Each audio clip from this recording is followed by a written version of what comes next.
Hi there, and welcome to another episode of the Astartes Anonymous podcast, where today we shall attempt to treat you to our approximation of an extremely bizarre tier list, where we will take a series of creatures and kaijus from Warhammer 40k and attempt to rank their viability as pets.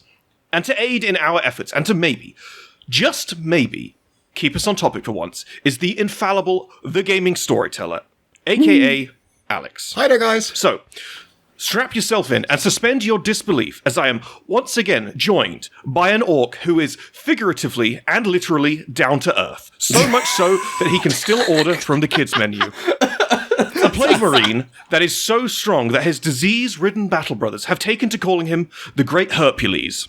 And a Dutch World Eater fan, who I would make a joke about, but unfortunately he's already Dutch and a World Eater fan.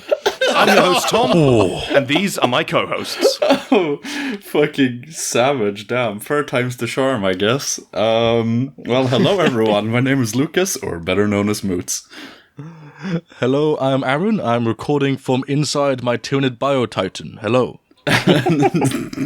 Hello, I'm Alex, and it isn't that bad to be a World Eaters fan, I promise. No, the Dutch part is way worse, to be fair. We'll get new models soon, I swear, man. You guys got absolutely shafted with your new model range in quotation marks. Yeah. You got Angron and like a dude on a bull. And that was it. Look, we don't talk about that. Yes. Only the Horus Heresy part is good. Yeah, everything else sucks. It's unfortunate. It's unfortunate. But yeah, that's it. You're a World Eater fan because of Horus Heresy World Eaters, not actual 40k Yeah, World Eaters, I liked right? them. Yeah. I liked them before they had red armor. Based, honestly. I am right there with you. Yeah, Karn is a great character before he goes absolutely loopy. Ooh, I'll need to send it to you. If I remember, I'll put it on the screen. But I've sent it to some of the guys today. Someone on Instagram, and I can't remember your name. I'm terribly sorry. Did a kitbash of Khan, Horus Heresy era Khan, using Endrid Ha's body. Ooh. And it looks amazing. I'm gonna go fishing for that saw later, that, and I'll put it on the screen. It's so good. Hell yeah. No, I saw that earlier today. It's fucking sick. And talking about models on the screen, gentlemen, shall we quickly go over our 3 models of the week? Yes, absolutely. Indeedly. So, our first one today was chosen by Moots, and this is from someone known as Warsmith Garrett. Yes, and they have a beautiful little Astromilitarm dude here. I don't know the regiment exactly, but I love the simplicity of this color palette, and also the fact that like this terrain piece is just literally hanging off of the base. but the real selling point here obviously is the sword and the like little piece of electricity going like from the ground to the sword to the antenna. It looks so fucking nice. I mean, all in all, it just looks great.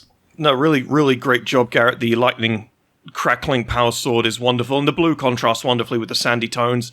This is one of those wonderful rare models that is less of a model and more of a diorama, and I think that really works. You'd have a hard time playing this particular fella in Kill Team with so much going on the base, but still a really, really wonderful model. Really excellent job there, Warsmith Garrett.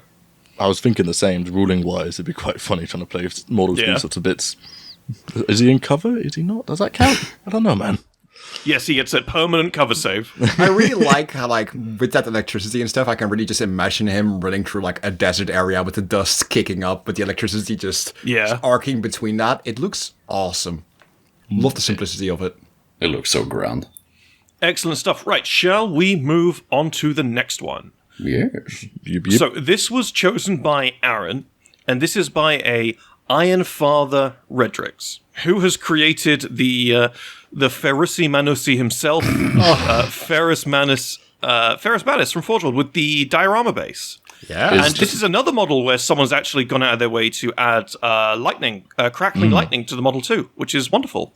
Is the Ferrusi the neck stump? Moots, you need to be taken outside and shot, alright? Oh, jeez. Moots, you need to be taken outside and put down, I swear to God, honestly. Oh, Lord. This is why we can't have nice things like First Man's head anymore, man. I'm gonna lose my mind at you. That's the whole reason Fulgrim beheaded him, is because that thought crossed his mind, and that's fucking, oh my god. Alright. Iron Father Redrix, I'm terribly sorry for my colleagues. Your model is wonderful. It's really, awesome. really nice. He doesn't get, Varys doesn't get enough love. Taken before his time, my sweet boy. That one green text. Moots will not be featuring on any podcast episodes in future. Do not worry. He's done. He's finished. All right? Unsubscribe from his patron. He's completely over. We'll send you Moots' patron so you can unsubscribe to it if you're subscribed to it. Shun his Instagram as well. Get him banned, right? This isn't good. But excellent job, Iron Father Redrix. Now, moving on to the last model of the week. This was chosen by Alex. Alex, would you like to tell us about this rhino by... Volkodov. His name's not showing up for me. Can you say his name again? Volkodov. I think Volkodov. I'm so sorry if I'm mispronouncing that. Volkodov. But yeah. I am an absolute sucker for the Rhino chassis when it just comes down to it. I love caution stripes like this. It looks freaking amazing. I love the amount of stuff on the front part of it. It has the anti-siege shield at the front. It has the Hunter Seeker missile. It has the double bolter. It has the Havoc launcher. It has the smoke launcher. It has the searchlight. It looks awesome. Yeah. Ready for anything. Ready for anything. And then the reddish tones within the heat exhaust themselves. It looks great. I've noticed there's some bits where it's browner on the metal further down the chassis as well. I suspect this is one of those models that looks really lovely and weathered in person. So yeah, excellent job. Absolutely. To our 3 models of the week. So, gentlemen, shall we move on to our main topic for this evening? Yes. Yes, sir. Right, so let me give you all the prompt for today's episode. Before us is a wonderful tier list containing a variety of kaijus and creatures who we will be ranking on their quality as pets. So, for the purposes of this list, gentlemen, each one you get round to, when you get round to it, will 100% be your pet. It will like you. It will love you like any good pet should do with any good master. Alex, please zip your pants back up. What? So, we have taken the liberty of excluding a few things from this list, such as the vast majority of Tyranids and Exodite dinos, just because we'd be here for ages, as well as demons and titans. But not necessarily demonic titans, which we may get to later. So, let's make this interesting. We're going to start with approximately the smallest and end with approximately the biggest. And of course, this is not a complete list of kaijus and critters from the 40k universe. So if you enjoyed this episode and you want another one, let us know what giant or small creatures you want us to cover. So without further ado, gentlemen, the Gyrinx. Ooh. Little psychic cat familiars. Love these little guys. Top tier little sci-fi fella. I love their miniatures as well. Like every time they show up, I get so excited. The only one I know of is the Yvrain model. I think, yeah. Is it the same one as not Admiral. It's like a Grand General, I think, in the a Legion book, the Horus Heresy book has, or is that another type of cat fella? I mean, you expect it would be, but it's basically like a psychic version of the cat from The Watchmen. They're super rare, super high value because they enhance psychers' abilities if they're sort of next to them. Yeah. And I think they can do something else as well I forget about, but they're good fellas. Well, if you're listening to this and you don't know what a Gyrinx is, apart from the model next to Yvrain's feet, I will take some time now to explain. So, this is actually an excerpt I'm going to read out, and this is a wonderful one. I really enjoyed reading this from a book, a PDF that Alex, you actually sent me this a few days ago when we started talking about this topic. Yes, sir. It's almost like a bestiary of 40k things. It's a quite rare book, so I love that thing. It's really good. I've saved it on my desktop. I'm not letting it go. So, I'll just read this out verbatim after I've got this gas out of my chest because it's like you want to burp, but there's not nothing to burp, but you still feel it in your chest. Oh, yeah, you feel like you're going to throw up. I have that with my unending rage. All right, let's do it. So, The Gyrinx is a large member of the Felidae family, around 4 feet long. They're not physically striking, larger than a common domestic cat and a little closer in appearance to a wild cat, but otherwise unremarkable. Nevertheless, it is immediately apparent upon encountering a Gyrinx in the flesh that they are a unique species. The peculiarity rests in the bond they have with their owner. Their gaze, movements, and manner all seem so linked to that of their keeper that it's quite unnerving. It is as though a fragment of the human soul has splintered and formed a new vessel in which to be contained. I had heard the name Gyrinx before, but had little understanding of them as an inquisitor. Until Inquisitor Scolona. Scoliosis. I'm just going to read this. I had heard the name Gyrinx before, but had little understanding of them until Inquisitor Scolona landed on Precipice and summoned me to her lander. Janus Drake is not accustomed to being summoned anywhere, but where the Inquisition is concerned, one must always tread carefully. To my surprise, Scolona wanted to play a game of Covenants. As we began, I gave no thought to the fact that her cat had lain down behind me with a clear view of my hand. I consider myself something of an expert at Covenants, and as Scolona won hand after hand, my mood soured. The Inquisitor had an infuriating glint in her eye that made me sure she was cheating. I could not see how she was cheating, however, and I am always reluctant to fling accusations at Inquisitors. We chatted as we played, but my answers became increasingly barbed and brittle. After an hour or so, I had lost enough to place a serious dint in my finances, and I could no longer hold back my annoyance. I suggested that something untoward was happening, and demanded that she admit her guilt, or give me the satisfaction of a duel. She laughed, and pushed all the credits back across the table, apologizing for her joke. She then revealed that she had a psychic bond with the Gyrinx, which was allowing her to win the game. She then waved at the cat, and it walked away. Terribly sorry for the long excerpt, gentlemen. I read this earlier today and I loved it. I really loved it. That is an really amazing good piece. It kind of makes you realize how smart a Gyrinx even is. Like, they aren't just, your normal cats. They don't just have a personality. They reflect upon you as the person, and they are even able to play alongside you as a joke. Well, I think this is why... Awesome. It's interesting, because in the excerpt, in that text, in that book, he talks about how when the cat is bonded with a human. But keep in mind that book is written from the perspective of a human. And so we know that Gyrinxes can follow anyone sentient. It's actually written in, I think, the original Rogue Trader book, that if a Gyrinx's master dies, it will go to adopt a new master immediately. And no matter who or what it may be, it'll just see if it feels right for a person. I think it also explains why they are so good with Eldar, because we see Evrain has a Gyrinx. Because if you have a psychic connection with it, but you're also a powerful psyker, then you and the Gyrinx are kind of one. You've got this symbiosis. And even though I don't think the Gyrinx is going to kill any Space Marines in combat, I think being able to have a psychic connection with this awesome, elegant, really cool cat being. So in a way, it kind of acts like the same as a Chaos Familiar, right? Where it's like a focus of psychic power, or at least a backup of it. Yeah, just without any of the perils of it being, chaos affiliated. Well, speaking from the experience of a cat owner, I know for certain that if my cat, Romeo, had the power to psychically connect to me, he would I would just constantly be bombarded with fucking images of his empty cat bowl, food bowl. Yeah. Leave me alone! This should be a Max burger popping into your head. Yeah, Aaron knows full well how fucking voracious this cat is. The cat weighs more than Moots. He's a beast. It's actually kind of a miracle that Romeo hasn't had his own audio picked up during the podcast, because we had it was it yesterday morning? Yeah, yesterday morning, Moots and I were in the call. This morning, actually. And, this morning, and we were just chatting about stuff podcast related, and then just out of nowhere, just in the background, it was so loud. Well, you hear him coming from a mile away, and then as he also approaches, you're like, oh, loud, he coming.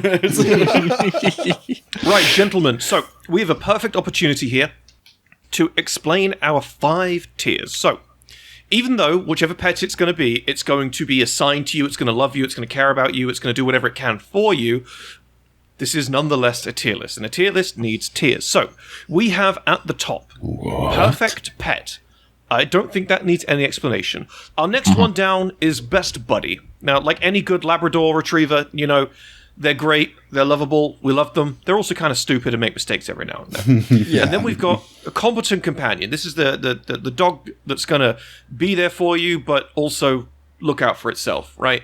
Then we have Feckless Friend. This is like Romeo.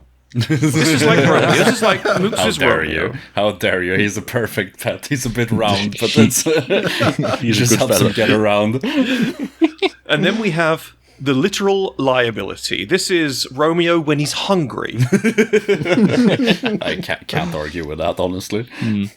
So he may still love you, but he won't be able to stop himself from devouring, anything, really. Yeah. So yeah, Romeo has the ability to roll over and demolish the whole house, so they've got to feed him when he wants it, right? That was like fucking when he tried to steal that hamburger from you, Aaron. That's so funny. Kitty wants cheeseburger. Beef sugar. Created by cheeseburger. So gentlemen, where do we think the Gyrinx will go on our list?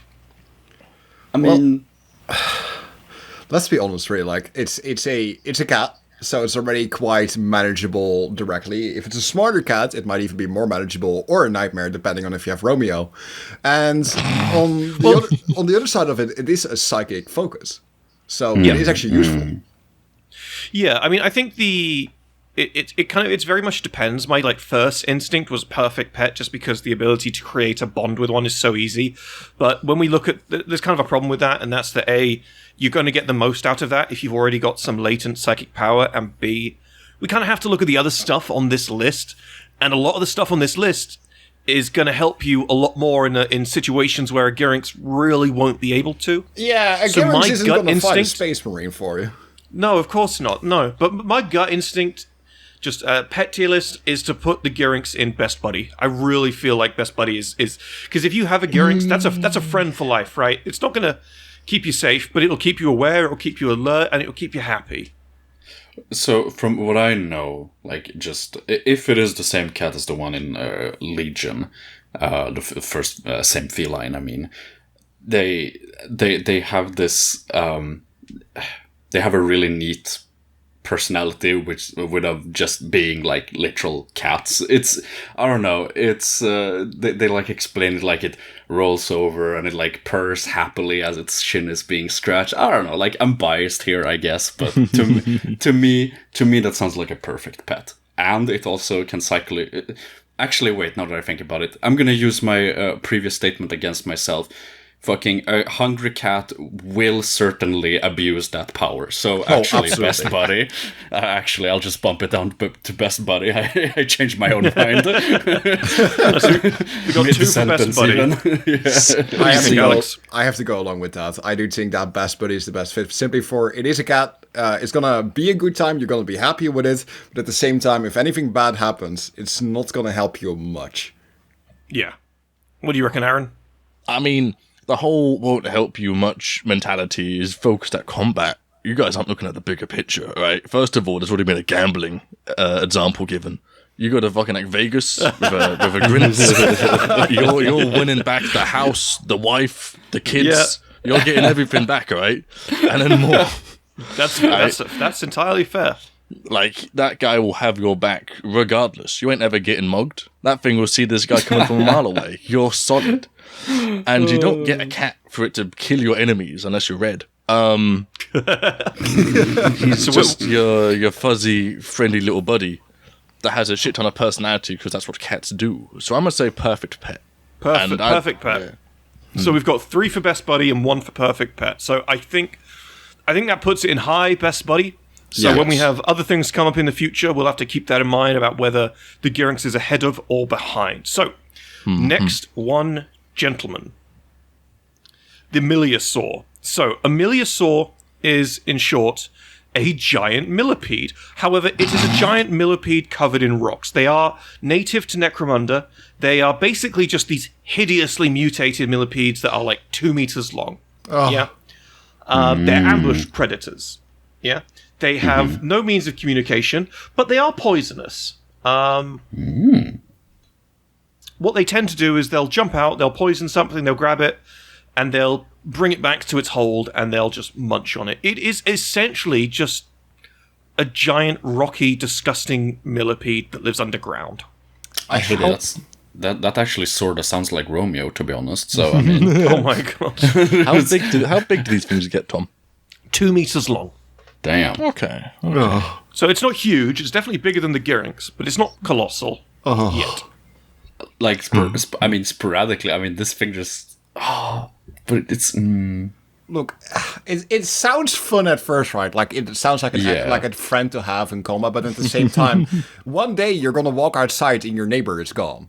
The next week, the neighbor on the other side of the street is gone.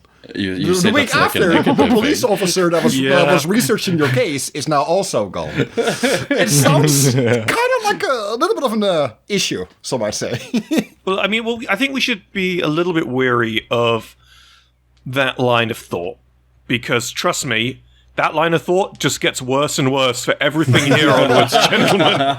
Counter-argument for that is you can tactically place this thing anywhere you want. Yes. And it will get anything you want to get gone. Actually, I think that's a great reasoning. Like, one, you can... You have in Sweden we have something called a neighbor fight. It's called a grannefejd. That's when you have a problem with your neighbor, and I mean, just fucking imagine, like, this is an auto win, right? Unless your neighbor also has one, but it's like, imagine. You open it, you're screaming at your neighbour, having a fucking whatever brawl, and you're right, that's it! You open the door, your neighbour sees this 2 meter long fucking millipede come out, just fucking starts hauling ass back into the house. That's what I thought. And yeah, you run. So, I'd like to tell a little story. Just a very quick little story. So, when I was growing up, our garden had a mole problem. And so what my father would do is he'd set down mole traps. The mole traps were only semi-effective. I'm just saying, if we had a Milliasaur, we would not have had that problem. That is true. I'm just saying, we would not have had that problem. Yeah. It's pest control. Yeah. And whether that pest is moles or, in Moots' case, your neighbor, it's effective pest control. I think the big problem, though, is that it's going to be kind of hard to communicate with. It's venomous, so like getting near it and being around it is going to be a little bit difficult. There's also the fact that it's heinously ugly because it's a giant rocky millipede. I think this is a prime example of feckless friend. I mean, I only say that really because as soon as I said what this thing was, Moots was like, "Yep, that's Romeo," and Romeo is a feckless friend. I don't know. No, but look, you're missing another point. This is actually, I see it as quite an exotic pet for all intents and purposes. You know, you have the people who like their bugs and things like that, and their weird insects, and I think that's charming. I mean, I've seen some of the bug friends. They're cool sometimes. All right, then. Well, where would you put them on the list then? On the tier, sorry. I mean, considering the weaponizable options for this fella, I put him at the least incompetent companion. All right, what about you, Aaron? I'm a big insect enjoyer. I like the vibe. I like everything. I love stag beetles as a kid. I was that weird fucking kid that liked fucking picking up dragonflies. I mean, still that weird kid, but sure. But yeah. Okay, you don't have to say it, but yeah. But I know I have a kinship with the insect kingdom. So let's go competent companion. What about you, Alex? What do you think? Okay, so it has two sides for me, right? Because I absolutely hate bugs. And even though I would love to have one of these, just the idea of it walking around and hearing the skittering over the floor gives me, like, the ick. So I want to put it in the feckless frantic, because I don't think I would be able to sleep with that thing, like, climbing around my house. It's interesting you say that, because that's kind of made me want to change my answer a little bit. Because unlike the other two monkey wrenches, I'm not good with bugs at all. Do not like the bugs, me personally. So I think I'd have to put this ugly ass thing in literal liability. to be honest. Damn. Bastard. Evens out at probably what, high Feckless Rend then? Very high Feckless Rend. High Yeah. Feckless Rend, yeah. Yeah. All right, Yeah. we'll put it at a high Feckless Rend then. Right, gentlemen. Checks out. Next up, we have the Perfect. Crotalids. I'm so excited. I just want to say, So- if you could zoom it in on the screen, the picture for this thing looks like he's just been slapped really hard in the nuts. So, a Crotalid, for anyone who doesn't know, is a crocodile that's about 4 times the size of a normal crocodile. A full-grown Crotalid could easily overwhelm a man and even give a space marine a difficult fight. The thing is, Crotalids are pack animals. Yeah? They, and they've got this weird quirk where every couple of decades, maybe up to 100 years, they will randomly and sporadically be sucked up by the warp and be teleported to another planet at random. And when they get to that new planet, they will quickly become the apex predator on that planet, adapting to whatever else is on that planet and then killing and eating it before teleporting again and going to the next planet several decades later. That's so cool. I want to specify that it's not. It's sort of random, but like it's especially when their source of food has run out wherever they were that they teleport away. so and yeah, it's these guys absolutely fucking phenomenal, fellas. I fucking love these guys. I mean, Oh my God. Probably not the most reliable source of transportation, but just imagine you have one of these fuckers. You stick around with him, you follow him around everywhere, and then suddenly one day you're just like, he starts charging up, and you're like, all right, time to go, buddy, and you just I could just imagine one day, like, you've built up your entire life with this thing, you've become the big boss in town because you have one of these bad boys running around. You go to the toilets, you come out, he's gone.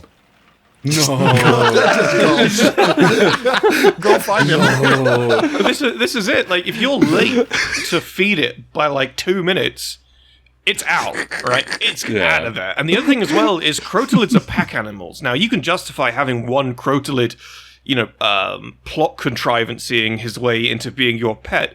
What the fuck are you going to do about the other 30 in your garden? Yeah. What are you going to fucking do? I mean, they're cool as hell. I love them. All right, let's say hypothetically you separate it from the pack, right?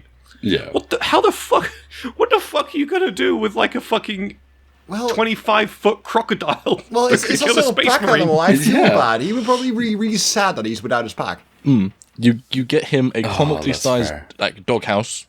Yes. A barn. Give him a barn. And what you do is you use him as transportation, because that motherfucker can probably gallop. You could easily That's put a true. decent saddle on him, and no one's gonna fuck with you. Good You're ride gonna him out be like a walking down speedboat. the road.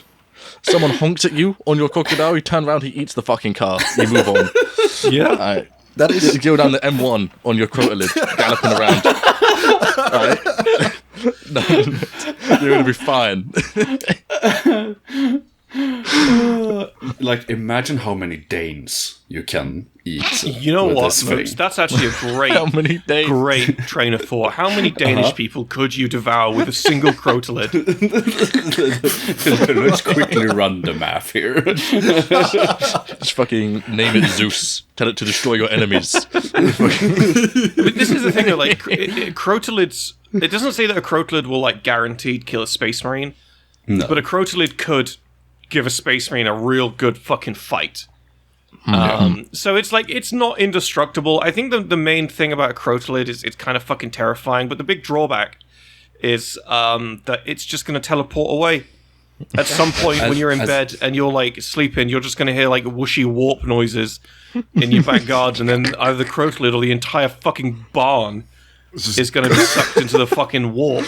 And the last thing you need is a pet running around that can just summon warp rifts I think for me, that puts it in literal liability, like, hands down. Just I it's a have little the too loud, and it's just a warp portal in your backyard. Just cue in the TARDIS noises. No. Well, I have the perfect solution to all of these the quote unquote problems, these challenges. Automatic feeder. There you go. Where are you gonna find enough food to feed this thing every single day? You got a neighborhood, haven't you? Exactly. Well, not anymore after this thing. The move every couple years. Keep it Look, going. if you have a barn, then you have farm animals. All right. That is fair. I'm sorry, but after a while, the grocery bills are going to be like 4/5 of all of your spending. You're going to need to buy like a cow 5 times a week. How are you? I mean, if you go shopping with a Crotalid, they're not going to charge you for what you take out. That's what I'm saying. That is true. You go down to Just let it go at the Morrison's. local supermarket.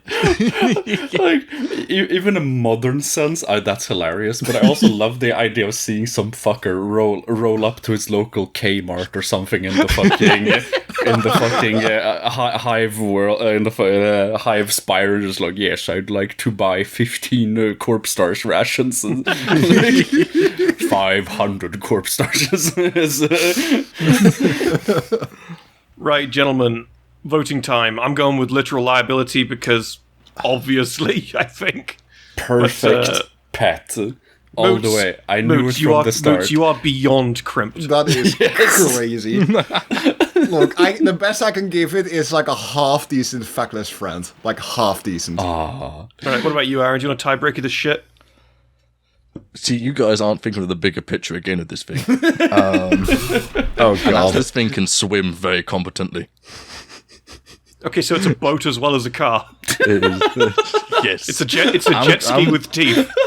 And crocodiles can be pretty fucking cute, right? Like, as seen in the reference images. Crocodiles can be pretty fucking cute. That's Look a at hell the of a reference sentence. images. I don't want to click on look it. at I don't want to open... No. Oh, actually. See, the quote is, kill cowards, get shredded. All right, pet the crocodile. Pet the crocodile. I'm going to go perfect pet, because these guys are great. So we've got one feckless friend, one literal liability, and 2 perfect pet. That puts it in either high competent or low best buddy. I'm gonna fucking make an executive decision and put it in high competent. I agree with that. If it was, because it got a liability vote. Democracy, gentlemen. Democracy. I mean, in the worst case scenario, it just fucks off. Nothing bad happens. It just fucking... You'd also just be sad. Your crocodile's gone. And in best case scenario, it then also comes back with more buddies. How is that a best case scenario? I don't know about that one, Moose.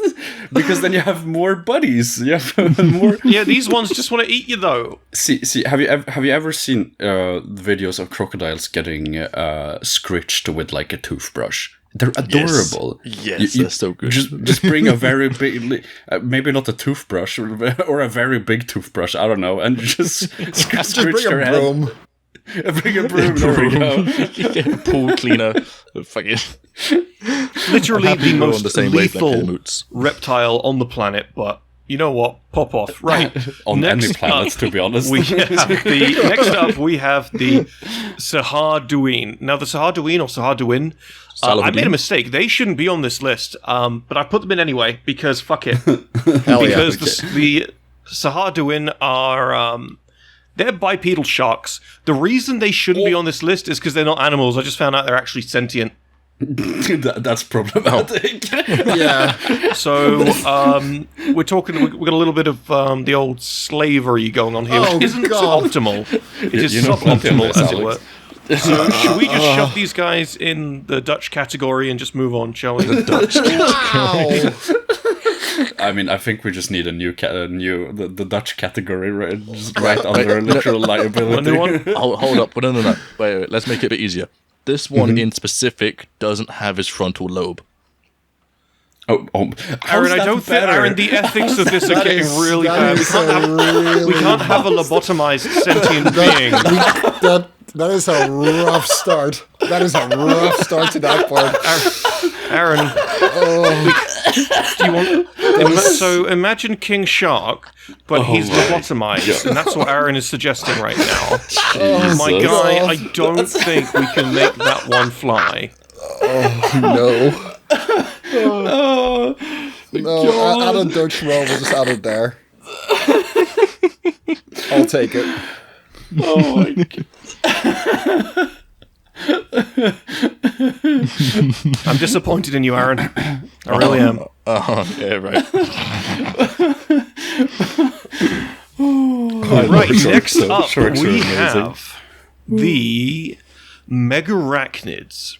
Now, if you don't know what the Megarachnids are, you haven't read Horus Rising. So, the Megarachnids are the, I want to say kind of the sort of a tertiary sort of plot device used in the first Horus Heresy book. They are native to a planet known as Murder. And in short, the Megarachnids are basically just more durable, more lethal Tyranids. And that's a weird one to say, but let me explain. The Megarachnids don't have the adaptability or spacefaring capabilities of the Tyranids. Although, mind you, that was only because the legions took them away. But they have tougher hides and are just hyper fucking lethal. Like a single standard Megarachnid warrior, which is what we're going to base this on here, it's got 8 legs. Its 4 back legs are just used for extremely fast movement, and its 4 front legs are actually just scythes. So I think Aaron said it earlier. It's basically a giant prey mantis that's bolter-proof with 4 scythes for arms. And that's essentially what you've got with the Megarachnids. Didn't they essentially have metallic skin? Yeah. Yeah, their skin is literally just hyper durable material.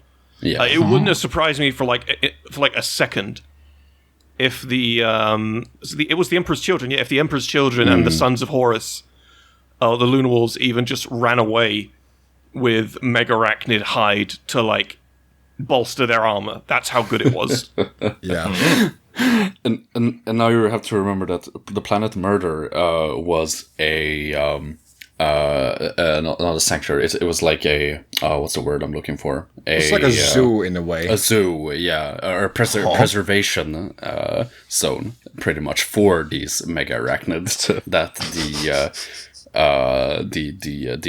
human alien. I think it was a Diasporax that was the group that did it. Yes, it's a 40K nature reserve, is what you're telling me. Exactly, yeah. And because apparently they were already sort of on the endangered species list, and the fucking Space Marines arrived there, and they're like, "Ooh, planet," and they're just like, "Oh shit."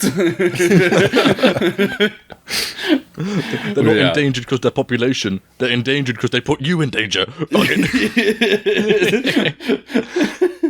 God damn. Okay. It's actually quite interesting because they aren't just animal themselves, right? Because as they are part of the ecosystem that they create themselves, it was described that the plants and the things that grew around them were based on their own ecosystem. So those spiky, what we would explain as grass, that were more like trees that were literally spiked at the top, that if a space marine fell on it, they would instantly die. They would create an entire ecosystem around their hives. So just having one, you would see your house change a little bit. But hey, it is also bulletproof and reinforced now, so I guess that's nice. Well, it's imagine you had a pit bull. Now, just bear with me. Imagine you had a pit bull, and the pit bull was fucking 14 feet tall and 14 feet long. Bulletproof. And its mouth was made of knives. And it was bulletproof. Now just think about that for a minute. And it looks like a spider as well, and it's kind of scary looking, but still, that's essentially what you're playing with here. Now I think just having the one Megarachnid, in this example, we're going to say that your house isn't infested with Megarachnids, because then there's a much bigger issue to deal with. Yeah, that's really problematic. But I don't think that a Megarachnid would be a particularly bad one to have, because they are meant to kill things. It's not got the same problem a Crotalid has, where a Crotalid is just an animal that just fucks around, or like the problem that the Milliasaur has. Or is it Milliasaur? Yeah, the Milliasaurs have, where they're just animals. The Megarachnids are warrior caste bioforms. And I know there's so many like Tyrannid coded language, but that's what they are. So I honestly think a Megarachnid that was your pet and followed the rules we sort of put down here would be a creature that would just be at your side as a guarding creature 100% of the time. You're probably not gonna have any love and affection for it, but you are going to be safe no matter what. No matter what. You get caught up in a hostage situation, boom, giant metal spider. You get, pushed around at school for having a lisp, boom, giant metal spider. I'm just saying, if there's anything wrong, any situation where you need muscle, you've got giant metal spider. This is my boy Stanley. I use him to destroy enemies at the stakes. He's just a fella. I don't think you're going to fall in love with it. I don't think you're going to have much camaraderie with it. I certainly don't think you're going to pet it. But it's lost a finger. No, I mean, like. Speaking from experience, I'm not huge on what experience? I'm not huge on spiders.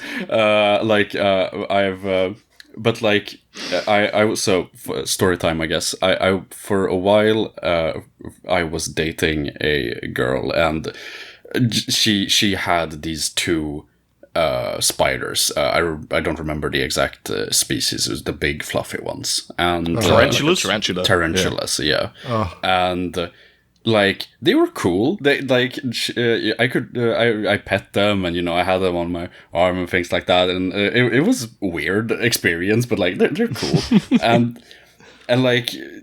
But so to go back to the story, so one night, I think it was like in 3 a.m. or something, I just received a message on my phone which was like, wanna come over and see my spiders? And I just imagined like, hey, what if I had a Megarachnid, and I just messaged someone, hey, wanna come over and see my Megarachnid? I've shown you mine, show me yours. I sent you my spider, please respond. Please respond, or I'm going to send my spider to you. Yeah, exactly. This is where she turns up, and her house has been turned into a Megarachnid nest, and it's like, oh no. Oh no. Oh no. He wasn't joking. Damn. I thought he was talking about his penis. No. I think for me, I got to be honest, I feel compelled to put a Megarachnid, like, bodyguard type fella at high competent companion or low best buddy. I don't think you're going to have any emotional attachment to it, but you're going to be safe forever from, like, external physical harm. Yeah, on the direct descriptor of what you thought, like, competent companion being a creature that you're not really going to love, it's not really going to love you, but it will do its job to its fullest. Yeah, I think a Megarachnid is the perfect competent companion. Like, he's just I agree. Perfectly there. Yeah. That's surprising, given your history with spiders, Tom, where every single one you've mentioned you've hit them with a shoe or a slipper or something along the lines of you just annihilated it with. Even if you hit it with a Honda Civic, it's not going to do anything. No, what the fuck am I going to do to a Megarachnid? What the fuck kind of shoe is you going to try and drop on the Megarachnid? But based on your thing about having no love and affection for it, I'm going to put it in probably liability for 2 reasons. One, all of the ones above that imply, like friend, companion, buddy, imply affection, care, actual emotional sort of attachment. Sure, yeah. And also, it's going to transform your house into a fucking Megarachnid nest. That sounds like hell. Well, it's not going to breed. It's not going to breed, right? It's just going to be there. It's going to need a room, right? But it's not going to need a barn like the fucking crocodile. Like that fucking scene from was it 8-Legged Freaks with the giant tarantula in the room? Yeah, you're not going to touch its room. You just let it have its room. It's like the spider from Billy and Mandy. You just let it do its thing, you know. Why don't you love me, Father? But to be fair, actually, on that note, a lot of these if in real life would be a fucking like not Billy and Mandy. Oh, you just said that. Courage the Cowardly Dog type of fucking experience. I tell you. Oh, all of these are everything, but everything after the cat is like straight up. Right, what do you reckon then? So we've got 2 for high accomplishment companion, 1 for liability. Moops. I'm gonna put it in low feckless friend. I'm following the same logic as Aaron. Me personally, I want my pets to be really cuddly and be little lovable creatures. So yeah. Well, I think between us then that averages at high feckless friend then. Yeah. yes. Just ahead of this fucking thing. That thing. Yeah. Me and Moots out there about spiders. There's no warmth to you, man. You don't care. It's like. So next up, we have a Warhammer Classic. Yes. The one and only Ambull. The Ambulls are from Necromunda, right? Yeah. I'm pretty sure they're from Necromunda. So The Ambots are from Necromunda. I think they're just based on Ambulls. Oh yeah, Ambulls are all over the place. Yeah, what am I talking about? So, if anyone who doesn't know, an Ambull is and I'm reading right off the wiki here, boys. An Ambull is a four-limbed, insectoid creature with a thick carapace. They have a huge barrel-chested body and an ape-like stance, their arms reaching almost to the ground, while their legs are crooked and short. Moots, they're just like you. Wow, amazing. The Ambull's most characteristic features are their huge, expendable jaws, and their eyes that are able to sense heat as well as see. Their hunched stance disguises their true height, but an upright Ambull would reach about 4 meters in height. So they are really quite huge. Their claws are basically like iron. They dig extensive tunnels underground. These burrows are complex, yada yada yada. They're on all kinds of Imperial worlds. What else? They like Death Worlds. I can tell you already. Best buddy. Fucking Yeah, boy. Why? Because it's so fucking dwarf pilled. It digs tunnels. It's perfect. Honestly, It digs there's no tunnels negatives. and has short legs, therefore dwarf-pilled. Yes. Right, can anyone tell literally me, He's literally me. were there any negatives at all from the list Tom just described? Tell me. No. There's nothing. No, I guess not. I mean, if you don't like how not. it looks, it does look a bit freaky. Yeah. I've seen you, But Tom. besides that, it sounds really quite just helpful. Like, I don't think it's really gonna, it's just gonna dig a hole into your house. So if you don't have, the right beams into your house, you're gonna have some structural integrity problems. But besides that, it's gonna be just, doesn't really sound like much of a problem to have on. It's just it kind of takes all the useful parts, and I think it looks a lot cuter than, a Milliasaur, so, Actually, that's a good way of looking at it. It's kind of like the Millisaur, but just a bit better. Yeah. It's Imagine that, the but mischief you could get up It's- to with your own personal cave system under your house, okay? Exactly. Yeah. No one's ever going to find you. You can just go, right, Ambull, buddy, we're going on an adventure. And you just fucking dig into the ground in your basement. And then you pop up in the middle of the fucking Pentagon or something. It's like, right, cool, never been here. And you just go around and do what you want. You could go straight through to China with this fucking guy. It's like digging to bedrock in Minecraft in my base all over again. Wait till the leagues of Votan find out about Ambulls. Well, they'll stick some sort of mind control unit on their heads. They'll just use them to dig. You know. Yeah.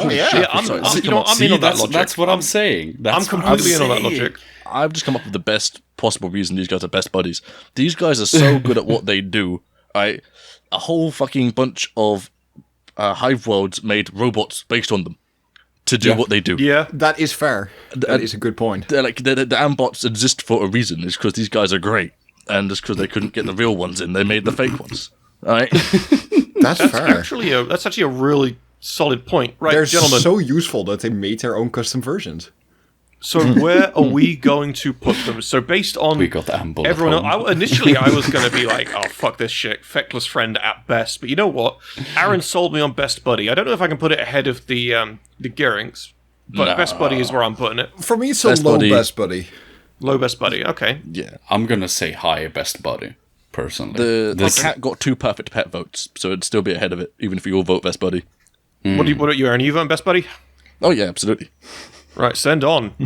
So, the Ambull is in best buddy. Well done, that old Necromunda friend. So, the next one is a Megadon. Now, I am not going to sit back and read anything about the Megadon. I'm just going to tell you what I think I know.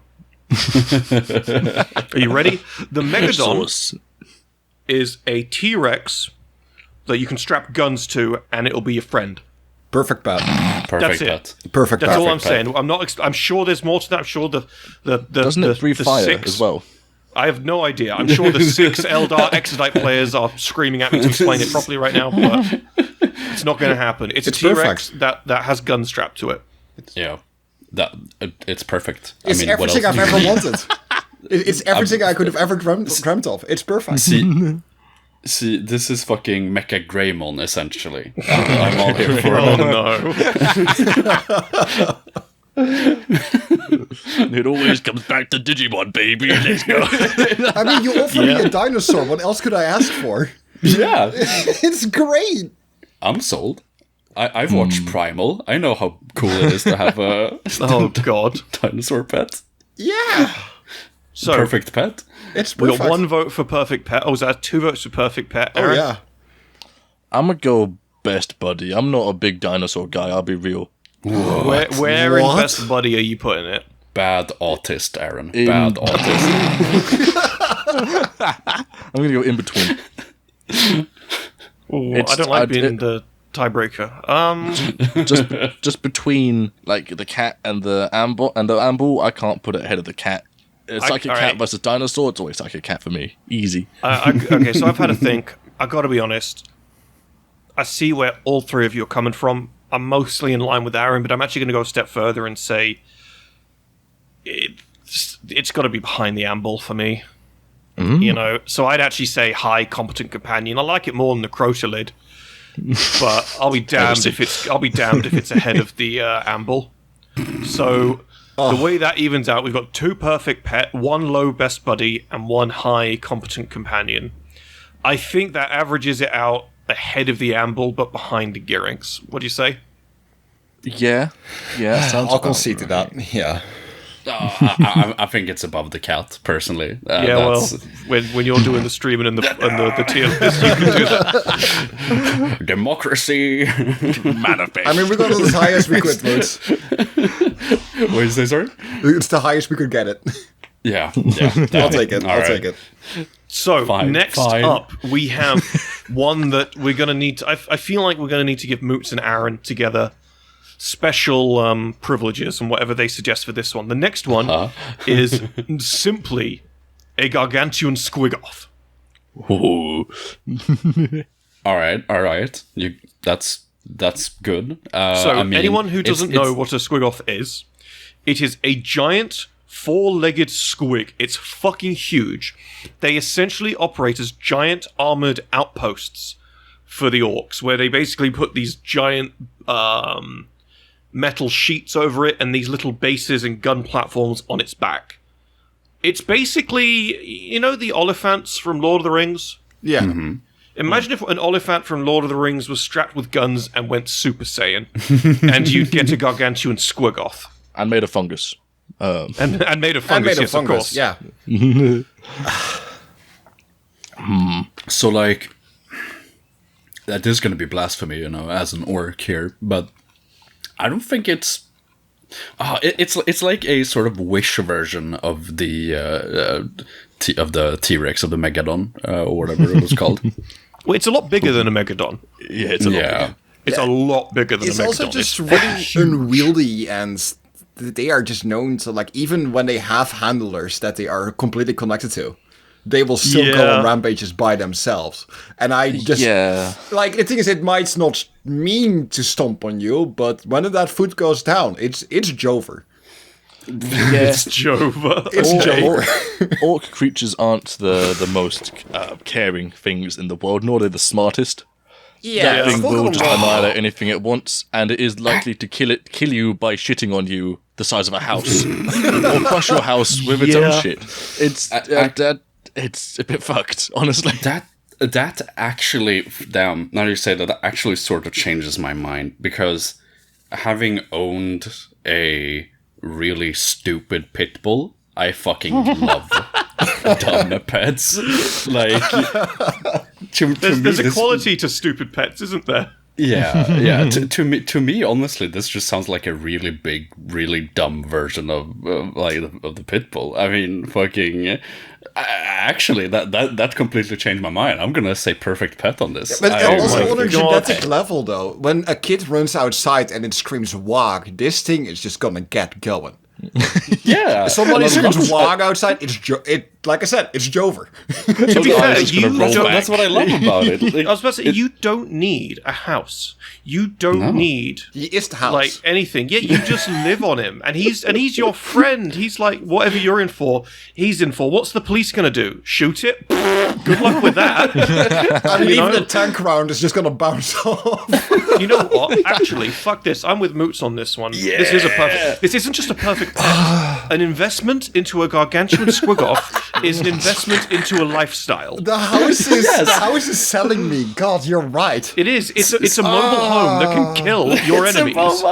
This is your chance to live out your best orc life. Yeah. With a giant dumb pet. I can paint myself blue and just sit on his back and just scream at people all day. Yeah. Dude, okay, we can all live on the giant Squiggoth and paint ourselves blue and scream wag. At this point, I'd rather have the Gargantuan like Squiggoth than a dinosaur almost, because of just how you can live on it. Yeah. Oh shit. I was going into this guy as literal liability, I'll be honest. But just the concept of you and your mates living on the back of him. Yeah. It's a whole thing. Fuck, he's a literal it's party a whole boat. thing. Party squig. Let's go. Yeah, I'll concede to perfect pet. It's funny. All right, epic. We have our first perfect pet with the Gargantuan Squiggoth. Now that, my friends, is democracy. It's going to be a little unreliable, but it's going to be a really fun time. So, gentlemen, you just know he's going to love the scritches anyways. Oh, yeah, that's true. Yeah, you don't want him to lick you, though. You might get like launched 14 feet in the air. But, yeah. So, gentlemen, the next one. Now, not a lot of people actually know about these, so I'm going to have to do a little bit of explaining. But this is something known as an Archaeosaur. Now, an Archaeosaur, out of all the stuff we've gone so far, is most closely related to the Megadon, only in as much as an Archaeosaur is another type of... another type of Eldar Exodite dinosaur. Okay. The Megasaur? Megasaur, then. Might as well be called a Megasaur, to be fair. The Archaeosaur is an 8-legged, hypermuscular dinosaur. Oh. Think, what are those long-necked dinosaurs? A brontosaur? Brontosaur. Yeah, think of Brontosaur, but minus the long neck, and more legs, and more muscles. And now make it the size of a titan, and it breathes plasmic fire. Oh, he's a freak. I love it. It's literally it's a giant Bamzuki. So essentially, you could like rent it out, like instead of being a welder, you can now weld together cities. Well, unlike the galvanized steel. Fucks. It's like the final boss of that fucking Dinosaur King show. If anyone's fucking old enough to remember that one. Fuck is there was that? this god awful CGI show I used to watch as a kid, where these kids would have cards of dinosaurs and I'd bring them and it'd be these god awful CGI things that'd pop up, and it's something like the big bad would have at the end. It's kind of fucking funny. But I'm googling that right now. Dinosaur King. What is horrible. this? It looks horrible. What is this? It looks like a fucking Beyblade ripoff. Wait, is it the same guy? Is it the same studio that made Beyblade? I have no idea. Like the art those sorts of style. Oh my god, it concepts is. are huge. It is. It's Beyblade, but with fucking Dinosaurs. 1999 3D animated dinosaurs. Yeah, Yo, this if you wanna Dinosaur get King into is it. on Netflix. They've remade it on Netflix. Holy shit. Watch But Party yeah, I mean, there was tons of Dinosaur that sort of King. stuff Let's back go. at the time. Oh my god, I remember this. Holy shit, I just got a flashback from it. Beyblades, Dinosaur King, it's all the little pocket things that people bring out and they get bigger. This is actually just undeniably crimped, and I kind of love it. It's so bad, but as a kid, it was so good. Christ. Wait, so do the little dinosaurs transform into the big dinosaurs? So it's like, it's Yes. fucking Digimon Beyblade with dinosaurs. What? Yep. I feel like this is a gold mine, honestly. Yeah. This is an untapped gold mine right here. We struck gold. We're rich. We're rich. We're rich. We're rich. You're right, though. The character design is immediately Digimon. Yeah. Yeah. The designs of Digimon the little Beyblades. dinosaurs as well. Like, you could cut out the dinosaurs at the back. Right, Photoshop. You see the picture I've just put in references, images, the latest one. I'll put it on the screen now. What we can do is we can cut out the dinosaurs at the back. We can cut out the dinosaur text and just the guys in the middle and the little dinosaurs. We can send a picture of that to Red and ask him if he knows about these Digimon. And we'll literally just be gaslighting him. He won't know. And he'll think they are Digimon. No, Red's the type of guy who'll go, "You dumb fucks, that's Dinosaur King." Because he Yeah, has to be that fair, knowledge, yeah. Right, gentlemen, do we have any consensus on the Archaeosaur? God, I honestly sort of forgot we were doing a tier list or talking about. Well, we can pretend it's Dinosaur King. Okay. I'm gonna give it Feckless Friend. I think it's like it in a way it follows along with the same rules of the Gargantuan Squiggoth, where it is a very useful creature. You can build, instead of a house, you can build a goddamn villa on that thing.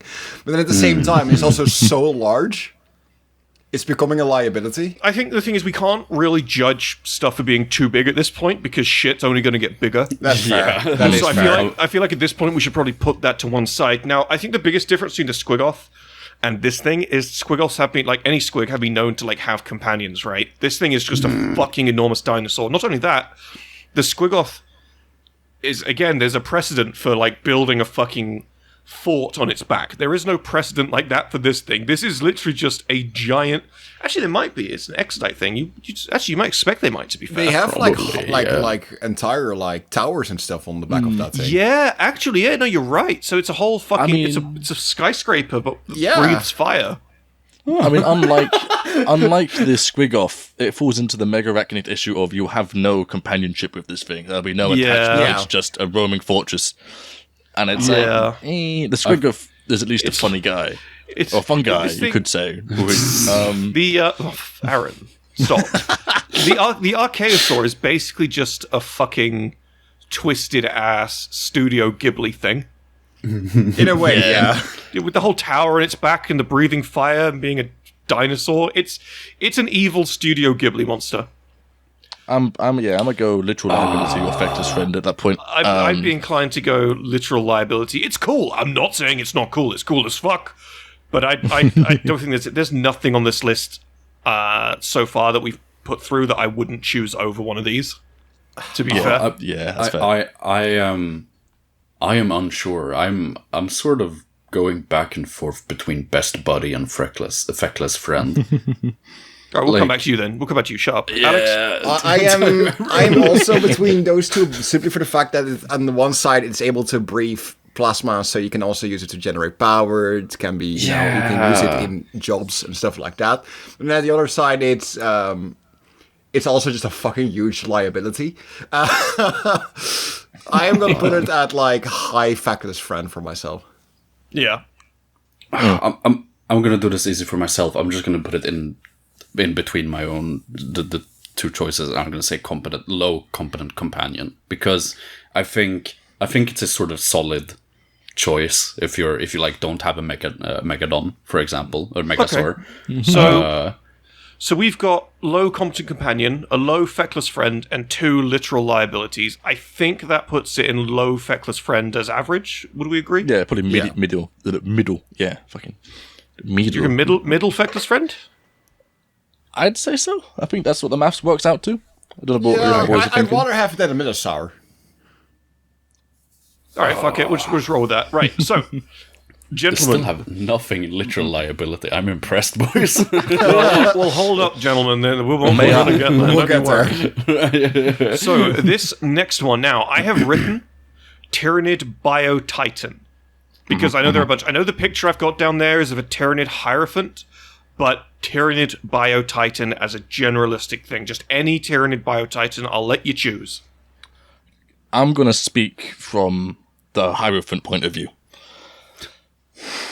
As a proud Heirophant owner. These things are the business, boys. These things are great, alright? 4 incredibly long fucking legs, scythes at each end of them.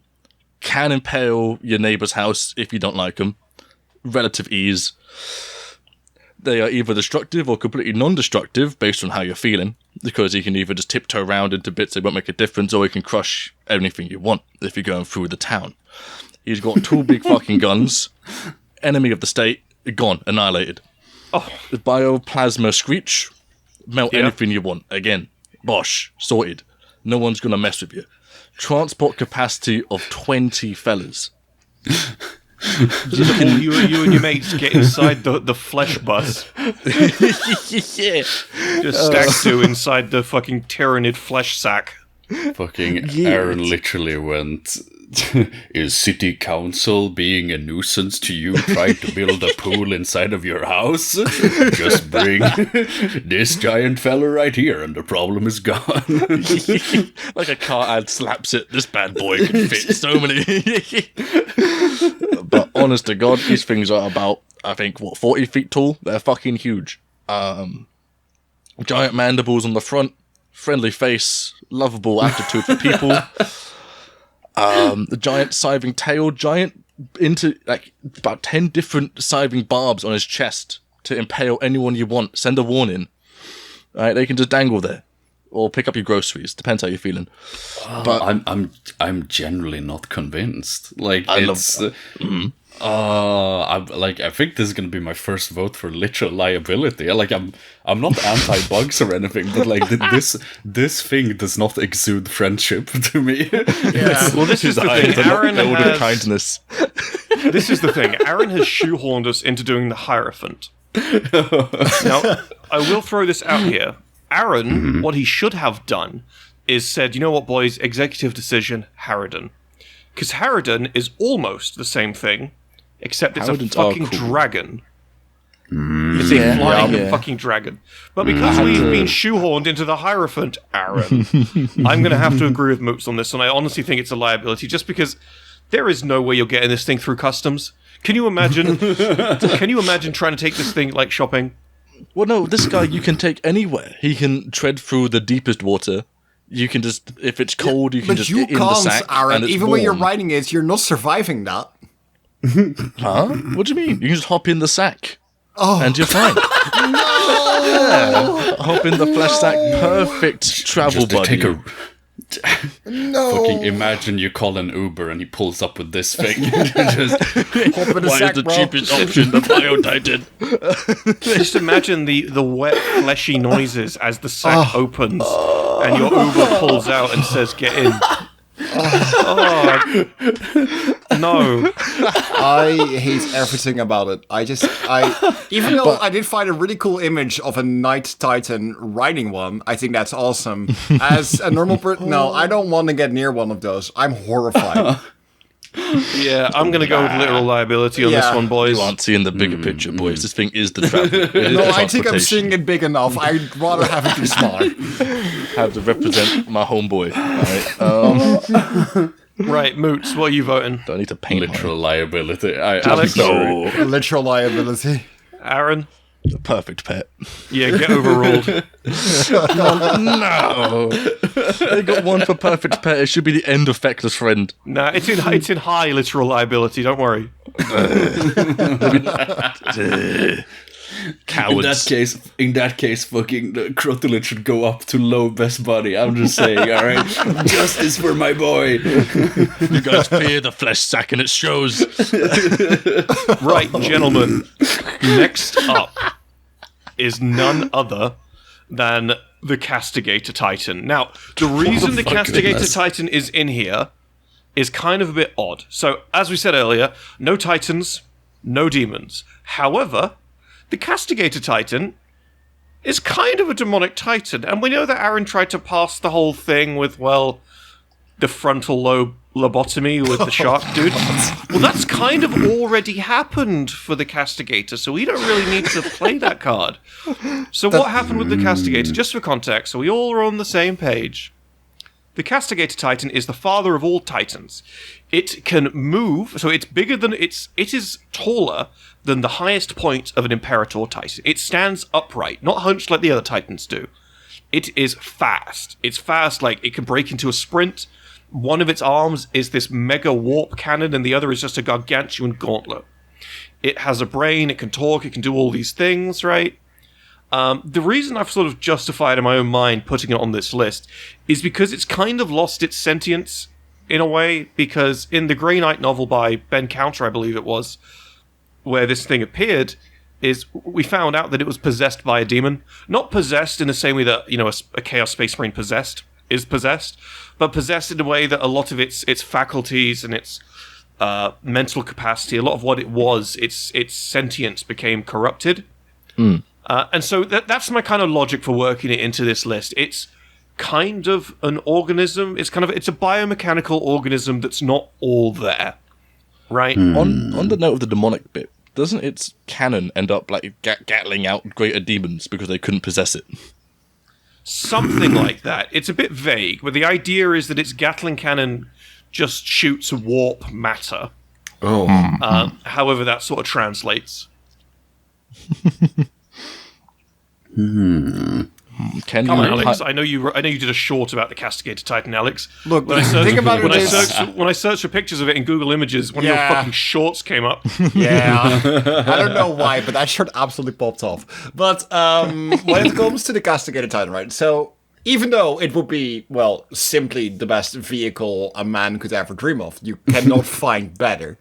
It also holds parts of STC, so it might actually have a lot more knowledge that might be useful for the entire civilization. It is literally the biggest kill machine ever. So if your planet gets invaded while you have this thing, no worries. But at the same time as well, it's a machine and an AI. I don't think your conversation with it is going to be very fun every time. It's not going to be laughing, that's for sure. Well, maybe not. Have you read of Mice and Men? Oh no! Oh god! I was going to say. Hold up. Let me just play this out. I'm confident that this imaginary scenario would have the Castigator be this 50-50 split between Lenny from Of Mice and Men and Sheldon Cooper. Yeah. If they were a Super Saiyan Jaeger from Pacific Rim. That's essentially what we're playing with here, right? Yeah, in a way.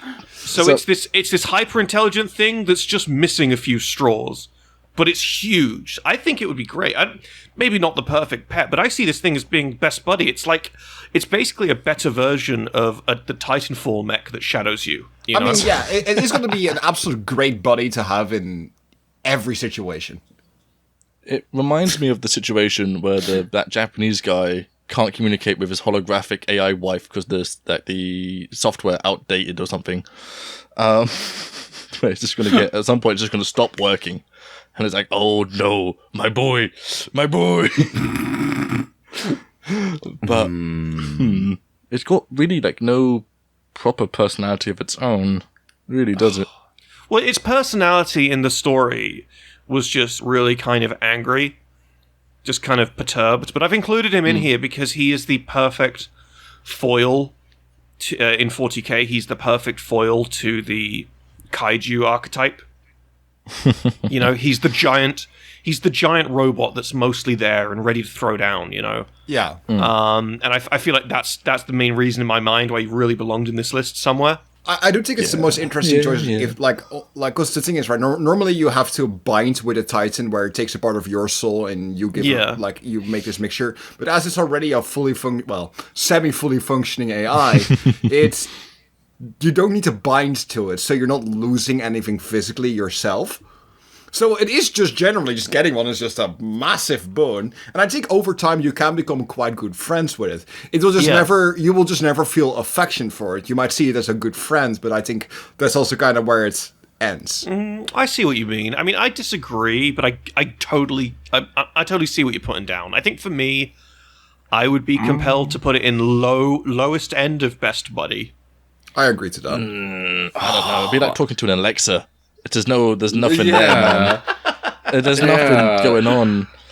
I'm gonna put it in like probably low feckless friend at best. It's a cool thing to own. It's like owning like your dream car, but then your dream car isn't going to go out and save your life because it's indebted to you. It's my guy just died. And I kind of see what you're saying. It's like getting a BT, but without all the charm, is the way I see it. What would you put it then, Moots? Come on, break the tie. I'm gonna put it in feckless friend. I'm not convinced by. All right. Well, I believe that'll be a good friend. That lands it in competent companion. I would be compelled to put it ahead of the fucking Crotalid. Absolutely not. No. Absolutely not. No. Absolutely fucking not. Alex, is it going ahead of or behind the Crotalid?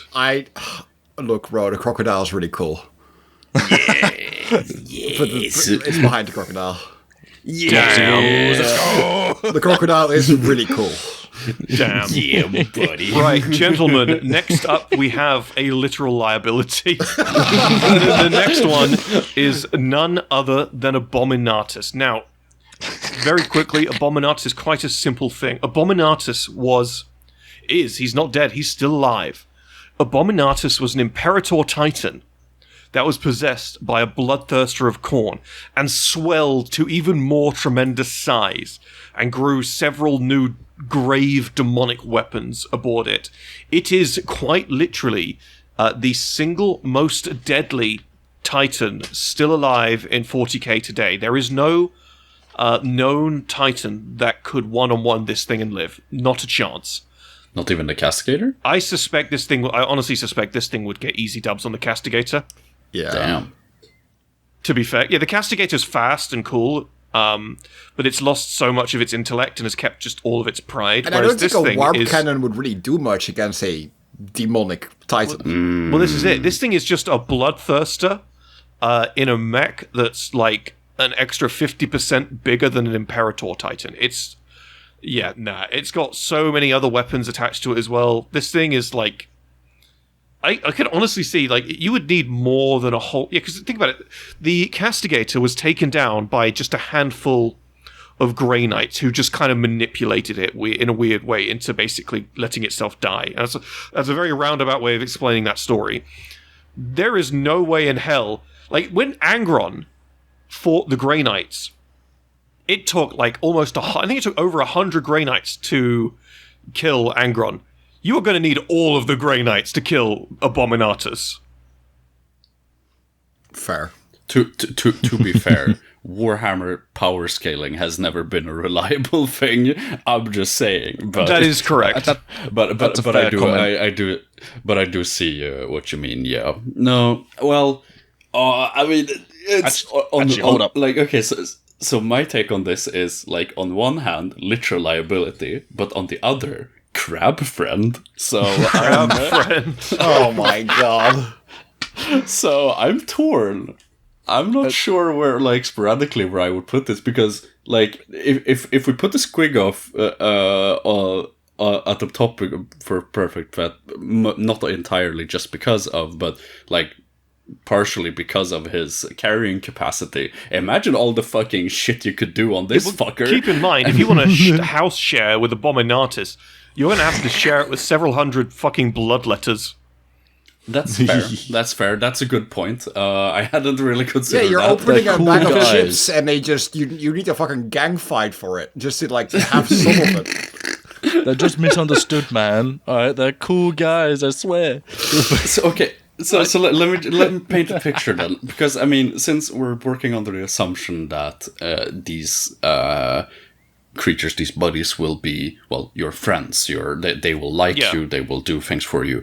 I mean, in that case, I'm working under the assumption that it is in control of its individual parts and doors and things like that. So it can literally just seal off a part of itself to you, or at least where you want to go. Yeah, but it's also it could. It's but also it's not just exactly convenient, is it? It's also just a fucking like demon of corn. Like it doesn't matter if you're friends with it or not. Its base purpose is to kill.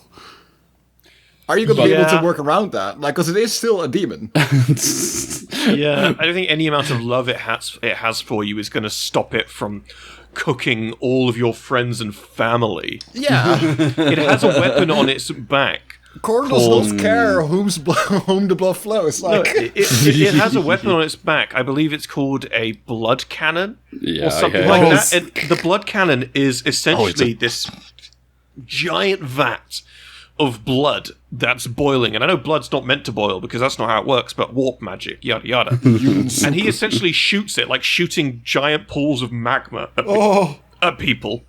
Based. Like So, like, if you have a problem with the council, you just... Well, this is it. If you don't have a problem with the council, that's happening anyway. yeah, it's going to. I think that is the definition of a literal liability. I mean, what's cool about this guy is, unlike the Castigator, there is like a sentience there. There is a greater demon possessing it. You can have a chat with him, actually talk to him, and get to know him. Yeah. Well, his do you honestly think that's going to be a worthy conversation partner? No, but it's better Can you than imagine the Castigator. conversation? It's going to be like having a conversation with the fucking soul of Conor McGregor. It's not going to go down well.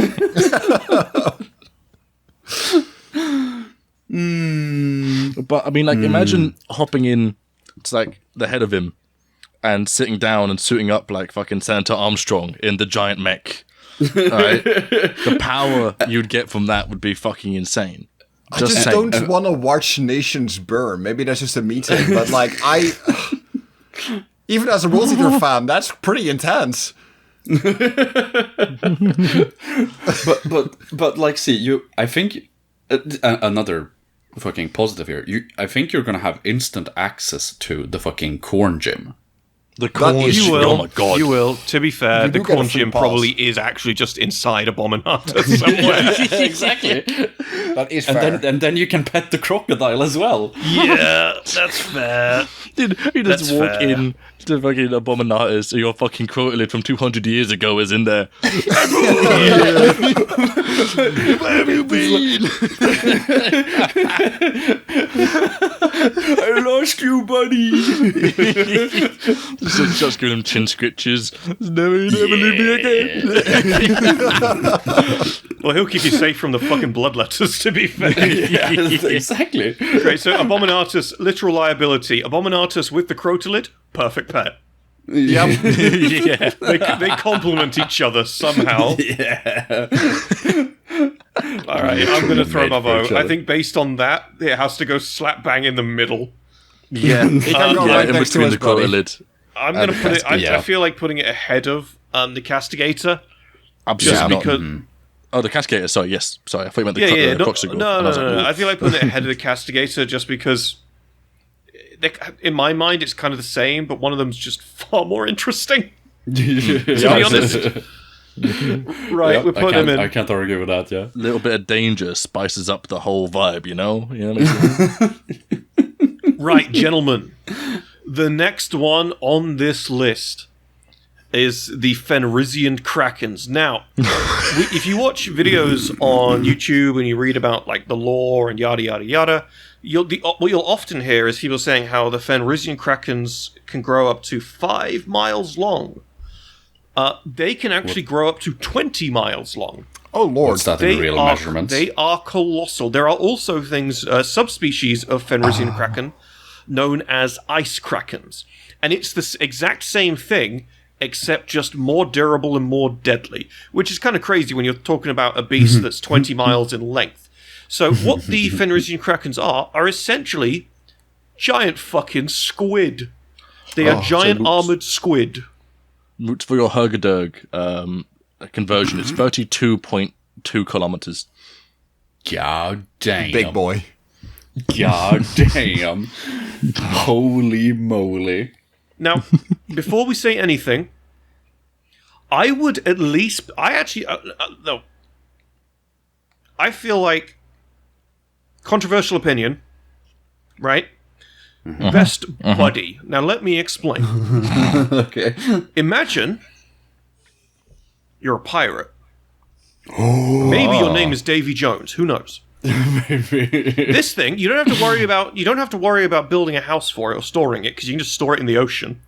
You know, and you can sail the high seas, and no amount of U.S. Navy is going to be able to stop you. You can own the ocean. I can And really become occasionally, the Flying Dutchman. yeah, you could become and occasionally your big Kraken friend can come up to the surface and go, hello, and you can just like tap one of its little things to say, good job, buddy. And then you can tell it to go, I don't know, go submerge Madagascar or something for shit. I don't fucking know. You know, you could do war against any landmass just on their coast. You know, you could sail. Fucking Portsmouth. Yeah, this thing, I'm just saying, was it the Evergreen? Was that the giant container ship? This thing could have solved that problem in a minute. That is true. That is very true. Holy shit. I'm just saying, this thing is best buddy, 100%. I had not put that into consideration. I mean, fuck, we can live out our best pirate life. Holy shit. Yeah. And what's anyone going to do? Stop us? Good luck with that. Shit, yeah, no, goddamn, I'm fucking sold. That's a best buddy right there. This seems like a biased version of what I was trying to say for the Heirophant. Right. Yeah, but you don't have to live in some wet, greasy, smelly You don't have to live in the sack. It's an option. It's an option. It's convenient, damn it. I would be compelled to dethrone the Gyrinx with this, to be totally honest. I feel like this is so close to being almost as good as the Squiggoth, honestly. He's a good fella. He hit us with the pirate, and I can't deny it. Shit. I want to say I can have a Flying Dutchman as a nickname. God. I've been playing Sea of Thieves recently, so this hits a good note. Oh fuck! Yeah, no, you're right. I want to say in between the dinosaur and the cat. I don't think it's quite affectionate enough to dethrone the cat. Really? Go on, what do you two think? Yeah. I'm starting to I'm starting to not think it's such a. I'm starting to unconvince myself here because, like, if you're not pirate pilled, you need to find another podcast. He's dwarf pilled. We know this, man. Well, that's the problem. It's not the idea of the Kraken itself that is appealing to me. It's the pirate life. Yeah, but the Kraken will enable that and be your friend. Exactly. Which is afraid of the ocean. It will. Like, see, you had me at, like, pirates just because it's like I can literally just fish all day, every day for the rest of my life, and that sounds fucking amazing. But it's not the Kraken itself that makes that interesting to me. Yes, it makes it possible for me to live that dream with all my buddies. And your buddy Kraken, you can still love it. But it's so big, it's so slimy. I'm not I think I love sea creatures, but like, why is it going to be slimy? Why is it slimy? It's wet. It's an ocean creature. It's like a. Moose, you can take the brush to it. You can take the broom out again, and you can brush it with it. Yeah, it'll be happy. I just realised the shenanigans you could get up to by just ink bombing a small village with the Kraken would be kind of fucking hilarious. Cast them into eternal darkness for about a week. Right. I'm just saying. If Red were here, do you know what Red would say? He would say you could use the Kraken to delete London. That is absolutely not. The Thames would kill it in an instant. We know this. The Thames has killed every life form that's entered that. That includes sharks, dolphins, and whales. The Kraken would not survive the Thames. It would not survive the Thames. No, you can't convince me otherwise. Fucking, so you're saying that the way the Fenrisians should deal with the Krakens, if they would want to, is just to fucking bring water from the Thames. Bring some of that fresh London liquid. That'll do it. Damn. I'm giving it a high best buddy. I think it's amazing. Yes. From So a we've pure got two shenanigans high best point of buddies. view, it's behind the cat, but yeah, no, it's definitely best buddy. All right, we got 2 high best buddies, 1 mid best buddy. Come on, Moots. Where are you going to put it? It's Tell you what, if be you pick best buddy, I'll let you be the tiebreaker. I'm gonna have to go high competent companion, to be honest. Yeah, Because Moots' vote doesn't count. Bias. No, behind the cat, absolutely not. No, Yeah, no, I'm good with this. That's fine. Moots, you've failed me so hard tonight, honestly. I'm so disappointed in you. fuck. Oh. Why Right, do you have to gentlemen. sound like my dad? Jeez. Gentlemen, our next one is none other than the Void Whales. Now, there is not loads of information on the Void Whales. They are kind of creatures that do what they say on the tin. However, the Void Whales are 12 kilometers long, so they're not actually as big as the Krakens. So basically, they're just these giant pacifist bastards that just sail across the sea, and the sea in this case is space. They won't fuck with you unless you're kind of just in the way. They're really just these giant fellas. Now, to make this a bit more interesting, because I know that in and of itself is not much of a selling point, there was a novel where I think it was some space wolves boarded one, and so they were actually in it as if it were like a ship. What? So that is something you can do. Yeah, You can just I have a couple images for you guys that might settle the your minds on this one, and it goes back to Doctor Who. But remember, there was a whale that had the entirety of London on its oh back. my god, this fucking episode! Oh my days. Yeah. And it wasn't even a bad episode. It was really funny. That episode was so fucking depressing. Yeah. Because I know absolutely nothing of Doctor Who. What the hell is this shit? So what happened, right? Just the context. I will spoil this episode. If you're like halfway through Matt Smith's run, then just fucking leave, I guess. Was it Matt Smith? It was Matt Smith. Yeah. So basically, yeah, because it was Amy, wasn't it? So Yes. basically, the thing that makes this Doctor Who episode so overwhelmingly depressing is that to quote-unquote control the whale, in the center of the city, they've dug down into the whale, and they're just basically torturing it from the inside out, round the clock, to force it into submission. And so the whale is just being in perpetual agony for hundreds and hundreds of years, just being brutalized, being like electrocuted in its heart and other stuff. But the story basically ends like as a very sort of hopeful thing where Matt Smith is like, listen, it's just a whale. It's a whale. It's traveling. It's doing the same thing you are. You don't need to kill it. Oh, sorry, you don't need to kill it. You don't need to torture it. And they eventually go, okay, Doctor, we'll stop torturing the whale. And they stop torturing the whale, and the whale's like, yeah, no, I'm just traveling. So the whale just helps them because forgiveness, I guess. They were also feeding it by dropping people with a low work score from an elevator into its stomach. They were feeding it by doing. It's a funny episode. Fucking moral of the story: get tortured and there's Feed no the whale. consequence. There's no consequences to horrible actions. What the hell? Yeah, it's a strange episode. Remember, that's London on its back. All right, it makes a lot of sense. Yeah. No, that does not surprise me that the Brits are behind the the cruelty of poor innocent fucking life form. Damn. So, with this in mind, because there's really not much else to discuss with the Void Whale, what are we thinking? It's useful, it's massive, you can travel around space with it, you can travel in the warp with it probably protects you during that. Oh yes, they can, sorry, I forgot to mention, yes, they can travel through the warp completely safely. So you can, so you could theoretically do like a Pinocchio and just fucking go through the warp. That'd be kind of dope. Or well, actually, what do you even mean? What does that mean? Well, in the book Pinocchio, when he gets swallowed by the whales and just goes around. Oh yeah. I'm going to take my space whale on a quest for Slanusi into the Eye of Terror. Wish me well, gentlemen. It's like pirates, but in space, which is a big fat W. I always feel like if he can just teleport into the warp, I almost feel like he should be able to just teleport into the webway as well. Could you imagine just dropping one of these on Comora? Just randomly just coming into Comora with a goddamn whale. Cue that fucking like Gojira song, was that White Whale.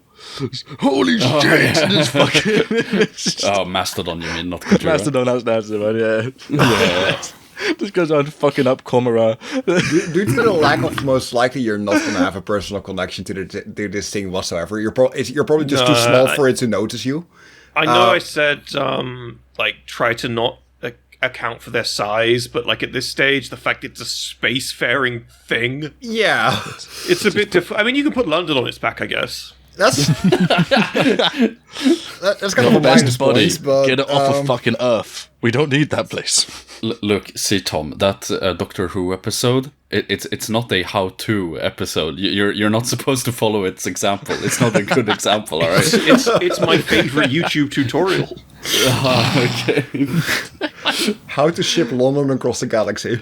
I mean, I don't need to ship it across the galaxy like they did in that Doctor Who episode. I just need to ship it to the sun. Yeah, we don't need to blow up London per se, but just export it elsewhere.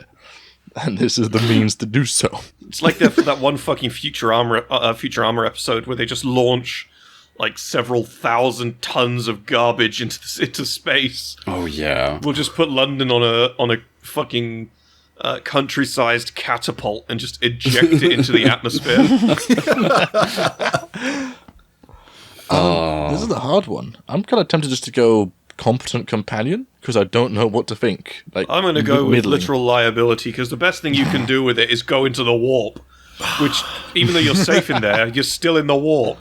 Yeah. Okay, so following the logic of the Kraken, like, I'm gonna use the same logic here. Because imagine you have a space pirate ship. Think Treasure Planet. And then you also have a big whale buddy. Yeah. Yeah, that makes sense. That's my argument. Yeah, that's a good point. Look, I think for me it's going to be a high feckless friend. I think that is going to be the limit for me. Just due to... I'd rather just not be in the warp, like, because it's... even though you're safe from the warp, looking up on the warp unshielded is enough to absolutely go insane. I just rather not. Yeah, I'm gonna stick to competent companion, like middle, behind the crux. All right. So what have we? Because it's high utility, and it does try to protect you in a sense in the warp, but that's not doing any more than that. Yeah. All right. So what have we got? We got one for high competent companion. Alex. Like high feckless. High feckless, high competent. Moops.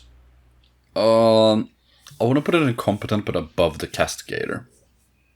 So one for mid competent, one for high competent, one for feckless, high feckless. I still think it's a literal fucking liability. So I think altogether that probably averages at low competent or high feckless. What do you reckon? I'm okay to go for low competent. Let's put it in low competent then. Yes. Goodbye, Void Whale. So, gentlemen, we have reached our last kaiju of the tier list. Now, this one is one that surprisingly not a lot of people know about, despite being, like, I think one of the largest things in the entire setting. So, I'm going to talk about what it is for a minute, and then we'll go ahead. So, this is none other than the Void Kraken, or Void Krakens. So, a Void Kraken. I'm just reading right from the wiki again because I had to learn. I started reading about it last night, and I was like, "Yeah, there's no way I'm remembering all this." But essentially, a Void Kraken is a giant Leviathan-like creature. Its shape is kind of incorporeal. It's so big that it's like you don't even know. It's not really described. I mean, I'm inclined to say it's like the typical Kraken shape, but it could just be like a giant Leviathan shape or what have you. But it's a big thing. They feed off the void whales, so they are their natural predator. They are basically impossible to kill because of their size. They are mostly in the Coronis Expanse, and if you know anything about the Coronis Expanse, the only place in Imperial space, or the only place in the galaxy that's worse than the Coronis Expanse is the Halo stars. So it truly is Skid Row of space where these guys reside. It's not great. It's really not great. For a bit of context, when these things need to reproduce, they will like tear off a part of themselves, and they will basically launch that part of themselves at a planet. And what that part of themselves will do is it will begin to multiply and divide like cells, and feed on the planet. And when it basically becomes a fully grown Kraken, it will just devour the entire planet, and go off into space and do its thing. So what you're telling me is this thing rips its own dick off and fucking flings it at a planet. Yeah. Oh, geez. It takes literally hundreds and hundreds and hundreds of years for an infant Kraken to grow properly. So it really is. It's a weird one. It's a weird one. To say the least. It's kind of like I can't really imagine having this because, okay, so you know how we said when we compared earlier in the tier list, we compared the Megarachnid, your little Megarachnid, to just this giant pitbull, right? This is the same thing, but fucking like god-sized. This is the same thing, but like instead of needing defense from, I don't know, your neighbor's, I don't know, pitbull. This is like if you need defense from an entire planet of invaders, you just send out the solar system-sized octopus pitbull. Ostensibly, I feel like it's kind of its motto or its modus operandi. Sorry, is basically Galactus, right? I don't know how. I don't know where of Terra friendship causing you problems. Send this bad boy. Well, that's it. Yeah, it's a planet deleting thing. It'll delete enemy ships. It'll eat void whales. You know, Unicorn no vibes. task is too big for the Void Kraken. Perfect bat. Perfect. bat. Big fish. Unlike the Void Whale, I don't see any way of this thing giving you somewhere to live on it. This is kind of crazy. I don't know if you've seen these wonderful things, but it's like special effects videos where I know Aaron's seen it because I spoke to him about it a while back, where it's like looking up at the moon and then you just see this giant creature envelop the moon and you get this immense sense of megalophobia. This would be bigger than that. And It's so like, what it would just you do in this situation? I don't know, die probably. Well, yeah, and it's like you've got this giant thing that resides in space above the planet. I just think it's a literal liability. Like, what the fuck are you going to practically do with it? Yeah, What could you possibly do? If it's able to consume planets, we can estimate that it's probably going to be the size of a planet at some point, meaning that it's going to have its own gravitational pull with its own ecosystems. You could just build your goddamn civilization on there. It's a traveling planet, and the fact that you're able to make it into a friend should be able to, at least steer it in a general direction. I don't think I have enough Minecraft villagers to build a civilization on the back of this. No, that's true. It's also not guaranteed to be an oxygenated environment. Fly close to it? No, that's going to be a bad time. You could just hop on your giant space kraken and then suffocate in the fucking outer atmosphere as soon as it gets going. I think it's mere existence. I think, in fact, I think this thing is more dangerous to you being your friend than just being a thing that exists. This thing is just dangerous by the mere notion of it being near you. And by near, I mean it being in the same solar system as you. I mean, it would protect your planet, arguably. Yeah, but it would eat all the other... Well, it would eat all the other planets in your solar system until it got hungry, and then it realized it has to eat your planet or die. No, but he wouldn't do that. He's a cool guy.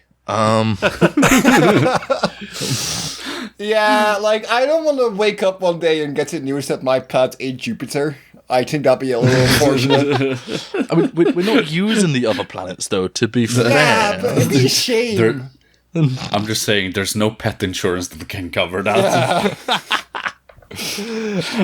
I mean, fuck. I mean, I'm in the situation here where I'm thinking, how is this like not the biggest issue in the 40k universe right now? This is because they're just in the Coronis Expanse. They're just chilling.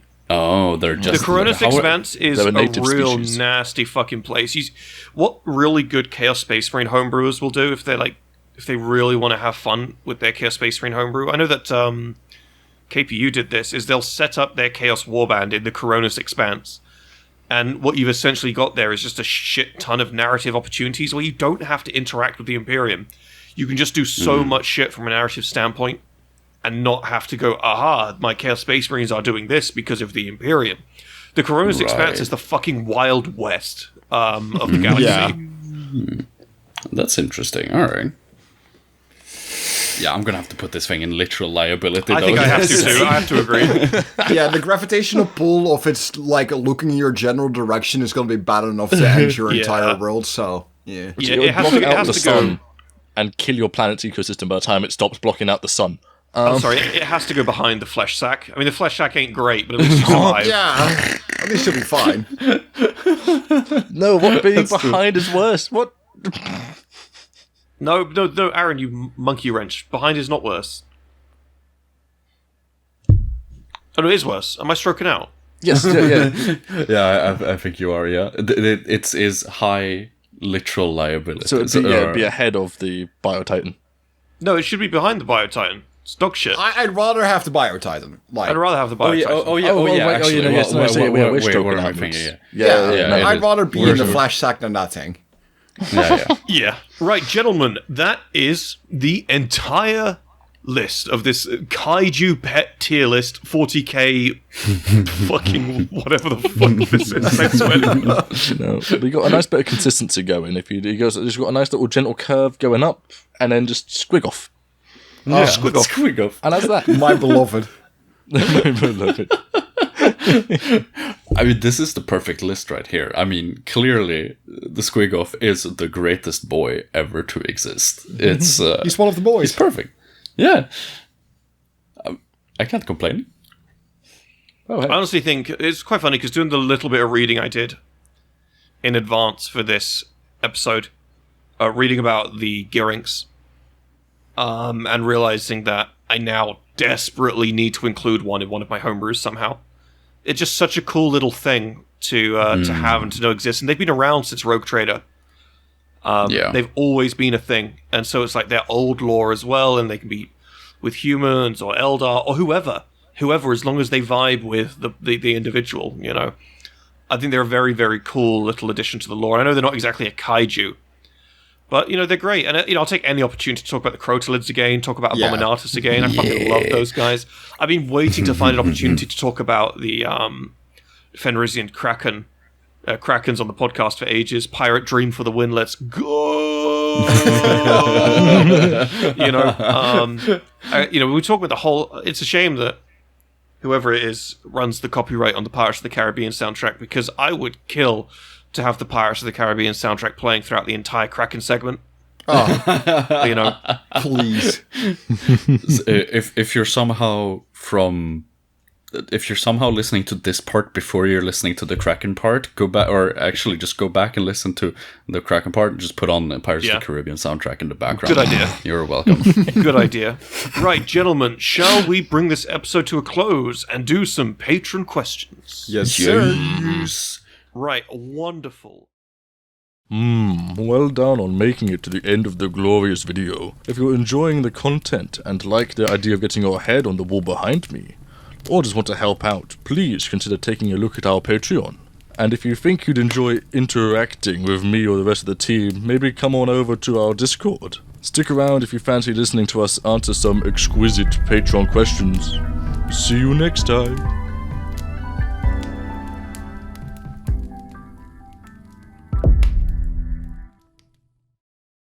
Right, patron questions. So, this week, 2 patron questions. One from Rion, and another from Zero Shade.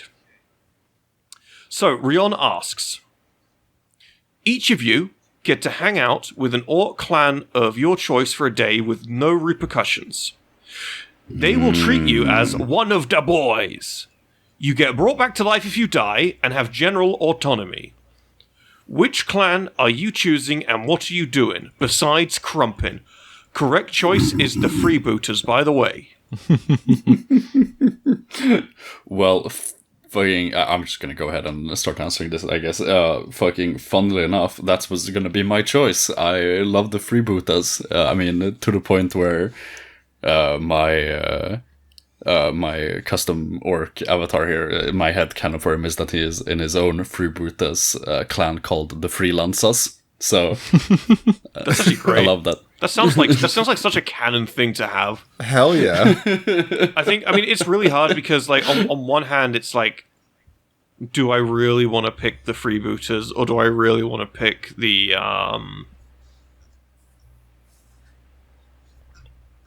I've forgotten. I've actually completely. Is it the Goths? The one with? Is that the Goths? The one with? Gaza.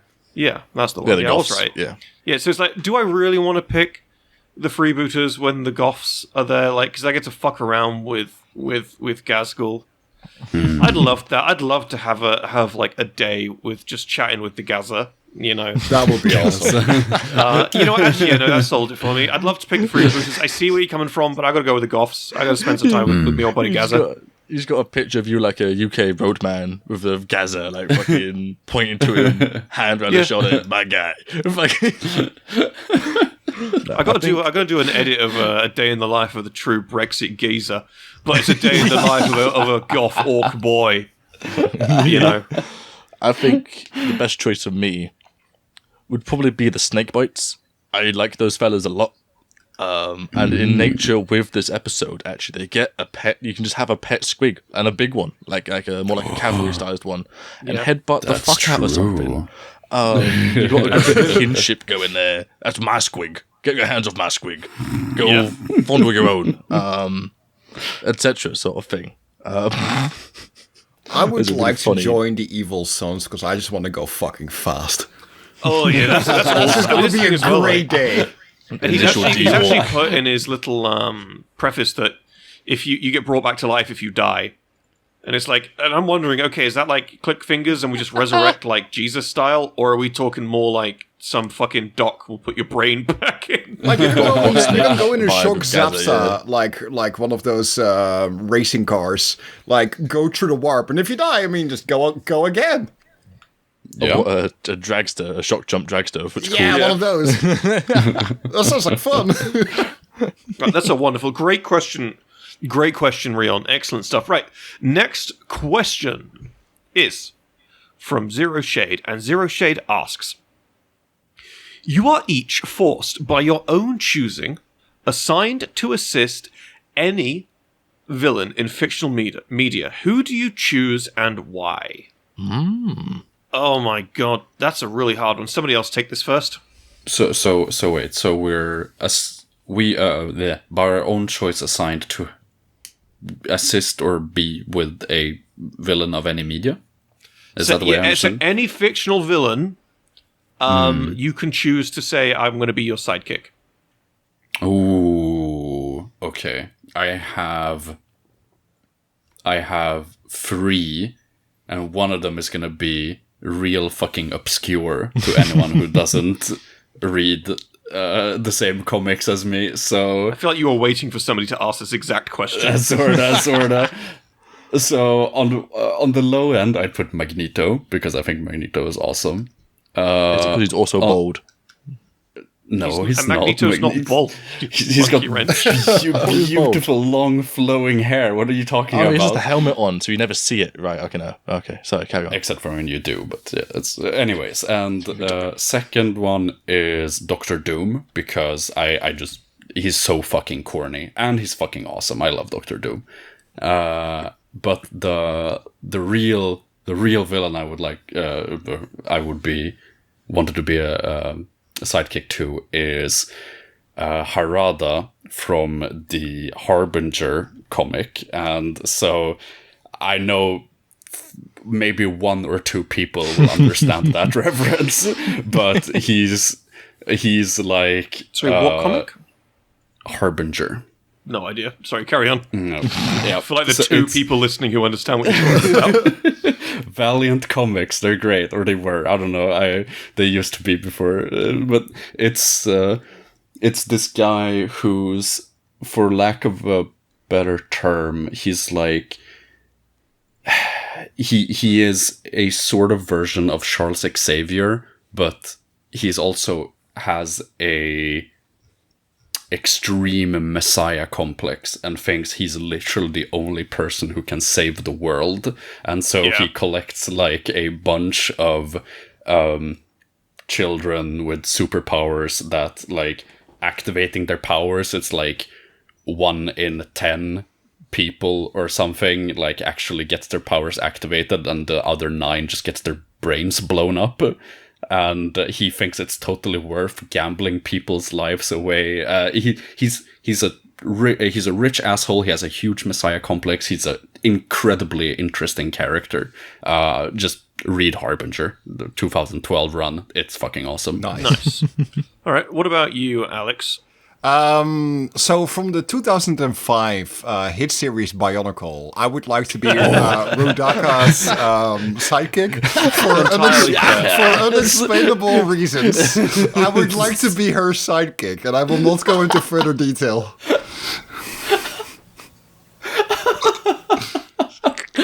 That's the best answer ever. Holy shit. I wasn't thinking of the bigger picture. I'll be real. I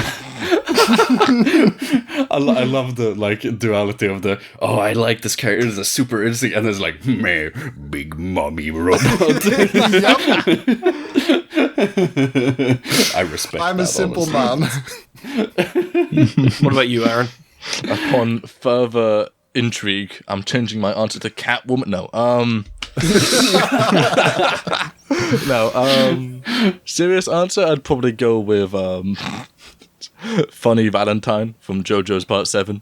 The man's just trying to do his fucking best for his country in the only way he knows how, collecting all the body parts of Jesus. And that is pretty cool. I think for me, it's a hard one, because I've actually got a few, and I realized I was going to jump in. My instinct was actually to say Magneto as well. But I'm not going to say Magneto, because after thinking about it, there is a right answer. And that is Rutger Hauer's character in Blade Runner. Fair. Oh, yes. In the original Blade Runner, Rutger Hauer's character is just so good. His dialogue is so overwhelmingly amazing. His motivations are amazing. His regrets and his emotions are amazing. He is such an incredible character.